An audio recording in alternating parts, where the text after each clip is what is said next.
جو موجودہ حالات ہیں ملکی، اس میں بھی اور ہماری زندگیوں میں بھی اس واقعے میں بہت سارا میسیج ہے۔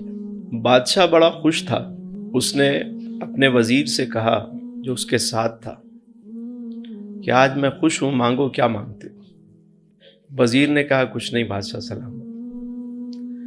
بادشاہ نے کہا نہیں، پھر بھی کبھی کوئی خیال گزرا ہو، کوئی بات دل میں آئی ہو، کوئی تمنا، کوئی آرزو ہو، کوئی حسرت ایسی ہو، آج مانگو۔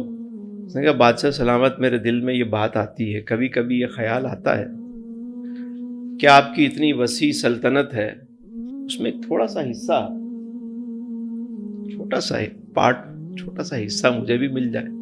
بادشاہ نے کاتب کو بلوایا اور کہا لکھو، ہم اپنی سلطنت کا آدھا حصہ اس کے نام کرتے، آدھا حصہ نام کرتے، مگر ہماری ایک شرط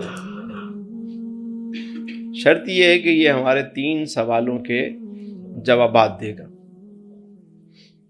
اور اگر یہ نہ دے سکا تو آگے لکھو اس کی گردن اتار دی جائے گی۔ اب تخت ہے یا تختہ، دونوں چیزیں ہیں۔ بادشاہ نے کہا کہ میرے 3 سوالات ہیں اور تمہیں 1 ماہ کی مہلت دی جاتی ہے کہ اس کے جوابات معلوم کر کے آ جاؤ، سوچو، غور کرو، جاؤ تلاش کرو۔ پہلا سوال یہ ہے کہ انسان کی زندگی کا سب سے بڑا سچ کیا ہے؟ نمبر 2، انسان کی زندگی کا سب سے بڑا دھوکہ کیا ہے؟ اور نمبر 3، انسان کی سب سے بڑی مجبوری کیا ہے؟ سوالات سمجھ میں آ گئے؟ پہلا سوال کیا ہے؟ سب سے بڑا سچ کیا ہے؟ دوسرا یہ کہ سب سے بڑا دھوکہ کیا ہے زندگی کا؟ اور تیسرا یہ کہ انسان کی سب سے بڑی مجبوری کیا ہے؟ بادشاہ نے کہا 1 ماہ کا وقت ہے اور تمہارا ٹائم شروع ہوتا ہے اب، جاؤ۔ اس نے دوڑ لگا دی، باہر نکلا، شام کو محفل جمائی، سارے صاحبان علم کو جمع کیا۔ جو وہ اے آئی کا دور تو نہیں تھا آج والا، نہ آئی ٹی کا دور تھا، انفارمیشن ٹیکنالوجی کا یہ دور تو نہیں تھا، نہ ویب 3 5G کا یہ دور، گوگل بابا بھی نہیں تھا، بابے تو تھے لیکن گوگل بابا نہیں تھا۔ آج کل تو بہت بڑا بابا جو ہے وہ گوگل بابا ہے، سب بتا دیتا ہے۔ ظاہر ہے اتنا علم، کتابیں، لائبریری اتنی عام نہیں ہوتی تھی، معلومات اتنی آسانی سے میسر نہیں ہوتی تھی۔ اب وہ جب اس نے لوگوں کو جمع کیا اور ان کے آگے یہ سوالات رکھے تو وہ جو جوابات آئے اس سے وہ مطمئن نہیں ہوا۔ اس نے کہا اگر غلط جواب لے گیا تو گردن جائے گی۔ اپنے شہر سے نکلا، دوسرے شہر پہنچ گیا، دوسرے شہر سے تیسرے شہر، کریا کریا، بستی بستی، گھومتا گھومتا وہ ان سوالات کی تلاش میں مارا پھرتا رہا، حتیٰ کہ دن گزرتے گئے یہاں تک کہ آخری 3 دن رہ گئے۔ اب وہ مایوس ہو چکا ہے، کپڑے اس کے لیرو لیر، حالت اس کی ایک فقیر کی جیسی تھا۔ وہ وزیر ایک جنگل سے گزر رہا تھا تو کسی نے کہا کہ یہاں ایک کٹیا ہے، جھوپڑی ہے، اور وہاں ایک فقیر بیٹھا ہوتا ہے، بڑا دانا شخص ہے، تم اس کے پاس جاؤ، ہو سکتا ہے تمہیں تمہارے سوالات کے جوابات۔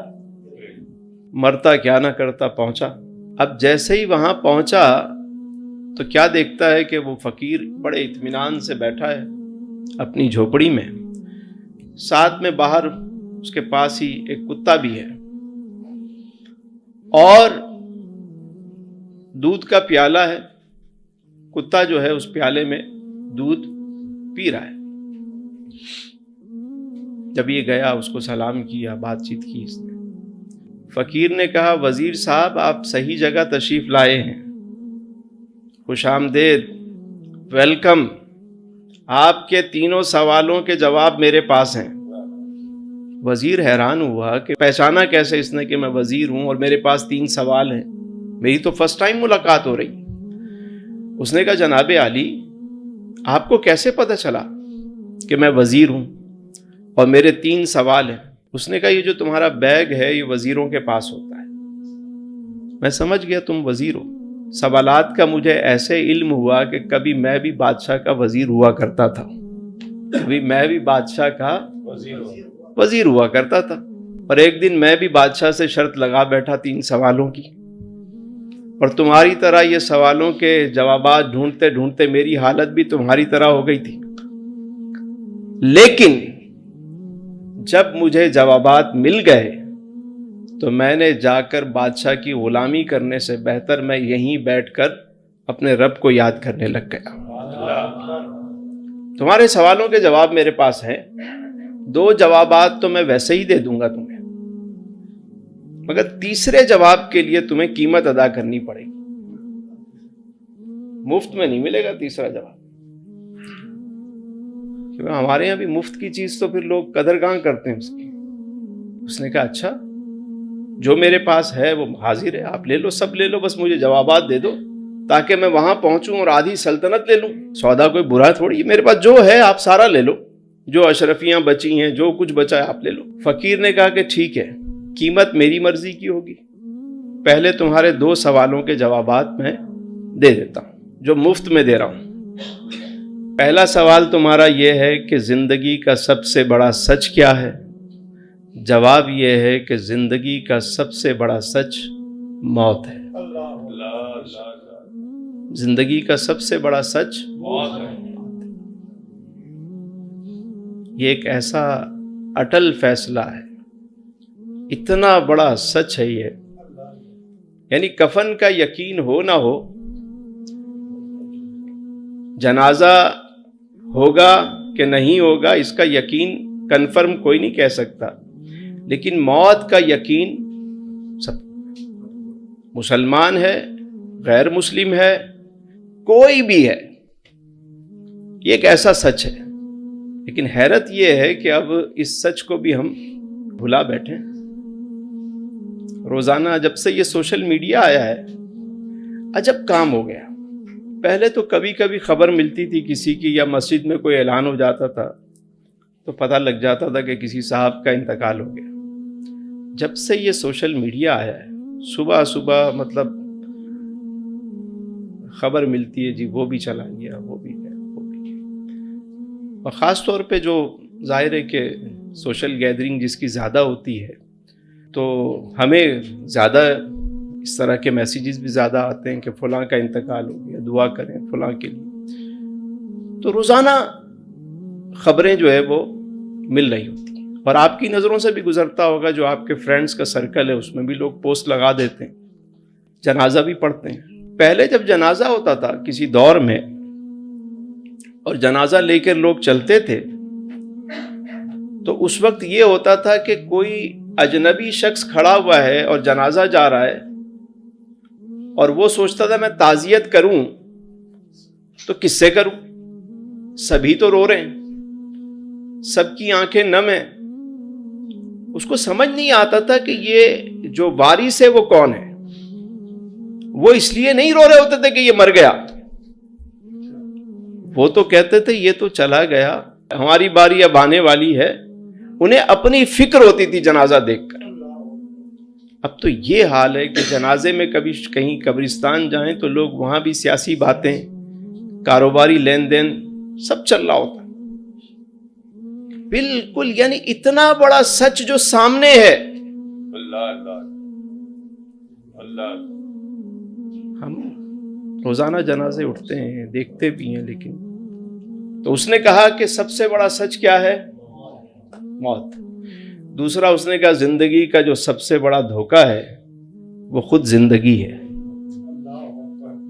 زندگی کا سب سے بڑا دھوکہ زندگی ہے۔ کب کہاں یہ ختم ہو جائے پتہ ہی نہیں۔ سامان 100 برس کا ہے، کیسی عجیب بات ہے، کتنا بڑا دھوکہ ہے۔ لیکن ہم اس دھوکے میں پڑے ہوئے ہیں. دنیا کی زندگی دھوکے کے سوا کیا ہے؟ ایک سراب ہے، جو نظر آ رہا ہے وہ ہے نہیں، اور جو ہے وہ نظر نہیں آ رہا. سب ایک دوسرے کو دھوکہ دینے میں لگے ہوئے. یہ کتنا بڑا سچ ہے کہ خالق کائنات نے فرمایا کہ خلق الموت والحیات لیبلوکم ایکم احسن عملا. ہم نے موت و حیات کو اس لیے پیدا کیا کہ تمہیں آزمائیں کہ تم میں کون اچھے عمل کرتا ہے. ختم ہوتی جا رہی ہے زندگی.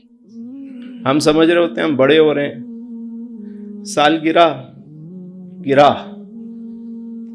سالگرہ کا مطلب کبھی پتہ ہے سالگرہ کس کو کہتے ہیں؟ گرہ لگانا. پہلے کے دور میں یہ دور تو تھا نہیں کہ آپ نے اپنے مطلب موبائل میں چیزوں میں ڈیٹا رکھ لیا کہیں پہ. لوگ کیا کرتے تھے، ایک رسی کو ٹانگ لیتے تھے اور ہر سال اس میں ایک گرہ لگا دیتے تھے. تو وہ بتاتے تھے اس کی عمر اتنی ہے، اتنی گرہیں لگی ہوئی ہیں، تو یہ عمر اتنی ہے. ایسا ہی ہے، یاد ہے نا؟ تو سال گرہ، چلو یوں بھی کہہ لیں کہ گر گیا، ختم ہو گیا، تو بھی تو ختم ہو رہا ہے. ہم سمجھ رہے ہیں ہم بڑے ہو رہے ہیں. زندگی ختم ہوتی جا رہی ہے. ایک مسافر کی طرح رہنا ہے. کبھی آپ نے دیکھا کہ ایئرپورٹ پہ کوئی مسافر ہو جس کے پاس بورڈنگ کارڈ بھی ہو، موجود ہو، اس کو پتا ہو کہ جانا ہے، اور وہ سامان سارا یوں بکھیر کے بیٹھا ہوا ہو، اس کا بیگ ریڈی ہوگا، وہ اسٹینڈ بائی ہوگا، جیسے کال ہو اور اٹھ کے دوڑ لگا دے. ہم نے تو اتنی ناراضگیاں، لڑائیاں، لین دین کے معاملات اتنے بکھیڑے کیے ہوئے ہیں کہ شاید لگتا ہے کہ ہمیں جانا ہی نہیں ہے. ہماری ہر چیز بکھری پڑی ہے. زندگی کو سنبھالیں، معاملات کو جس سے معافی مانگنی ہے مانگ لیں. ویسے ہی ابھی شعبان المعظم میں 15ویں شب آ رہی ہے، کیا پتہ نامہ اعمال میں کیا لکھا جائے. جو دل کو صاف کریں، معاملات کو نمٹائیں. آپ کے قرضوں کے معاملات، خاص طور پہ ہمارے یہاں جو یہ قرض کا معاملہ ہے نا، یہ بڑھتا جا رہا ہے دن بدن. خواہشات بڑھتی جا رہی ہیں، قرض بڑھتے جا رہے ہیں، خرچے بڑھتے جا رہے ہیں. ضرورت، سہولت، آسائش، پھر زیبائش، پھر نمائش، پھر ستائش، سب ہماری زندگی کا حصہ بنتے جا رہے ہیں. تو اب وہ شکر ختم ہوتا جا رہا ہے، اور ان خواہشات کو پورا کرنے کے لیے بارے قرض لیا جا رہا ہے کہ لوگ کیا کہیں گے، لے لیں. لوگوں کو خوش کرنے میں لگ گئے اور رب کو ناراض کرتے ہوئے چلے جا رہے ہیں. تو کوشش کریں کہ زندگی کو آسان کریں. میرے آقا کریم علیہ السلام فرماتے ہیں یسروا ولا تعسروا. لوگوں میں آسانیاں بانٹو، ان کے لیے مشکلات پیدا نہ کرو. سمپل کرو لائف. تو زندگی کا سب سے بڑا دھوکہ کیا ہے؟ خود زندگی ہے. اور تیسری بات اس نے کہا جی تیسرا جواب بھی دے دیں لگے ہاتھوں. فقیر نے کہا ایسے نہیں، اس کے لیے قیمت دینی پڑے گی بھائی. کہنے لگے سرکار یہ جو میرے پاس ہے یہ آپ لے لیجئے. یہ والی قیمت نہیں چاہیے. کہا پھر کیا چاہیے؟ جس پیالے میں کتا دودھ پی رہا تھا اس نے یہ پیالہ اٹھایا اور اس کے آگے رکھ دیا. کہا یہ پیالہ دودھ کا پیو، پھر تیسرے سوال کا میں جواب دوں گا. اس نے کہا تمہارا دماغ خراب ہو گیا، میں وزیر ہوں، میرا پروٹوکول تمہیں پتہ ہے کتنا بڑا ہے، اور شاہی محل میں میرا مقام، میرا اسٹیٹس کیا ہے. اس نے پیالہ فقیر نے اٹھایا واپس رکھا. کہا جاؤ گردن کٹواؤ، سارا پتہ لگ جائے گا تمہیں. اب جب اس کے دماغ میں یہ بات آئی تو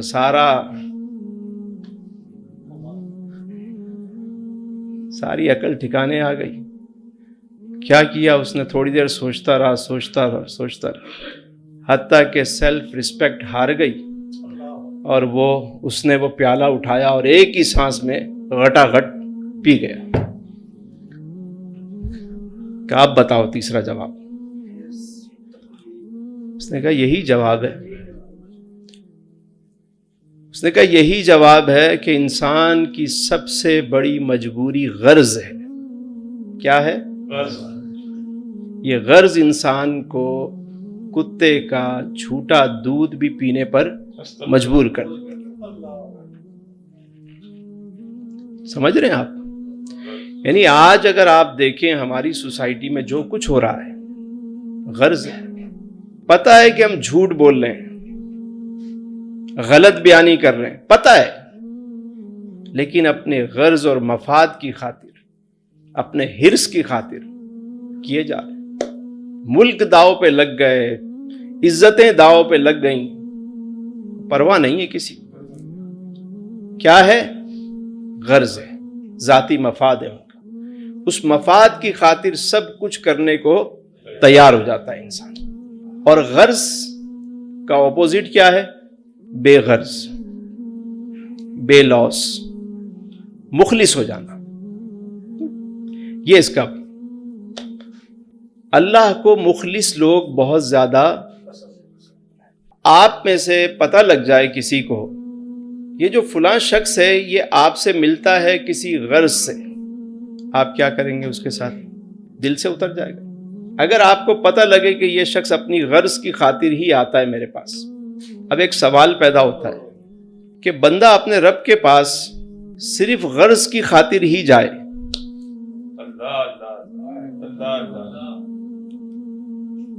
یعنی ایک شخص اپنے رب کو اس وقت یاد کرتا ہے جب اس کو کوئی غرض ہوتی.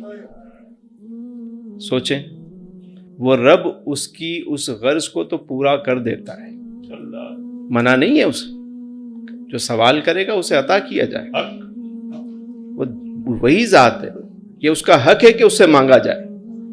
لیکن اس نے کیا فرمایا کہ اسے مخلصین پسند ہیں. ہماری دوستیاں جتنی ہیں وہ غرض کی ہیں. یہی وجہ ہے کہ قیامت کے دن گہرے دوست آپس میں ایک دوسرے کے دشمن ہوں گے سوائے متقین کے, کہ جو اللہ کے لیے دوستی کرتے ہیں وہ دوستیاں یہاں بھی کام آئیں گی اور وہاں بھی کام آئیں گی. تو کوئی بھی کام کریں اخلاص سے کریں, بے غرض ہو جائیں. بابا جی ایک بات کہا کرتے تھے, علی بھائی ایک جملہ فرماتے تھے کامیاب ہونا چاہتے ہو, اللہ کا ولی بننا چاہتے ہو تو 2 کام کر لو.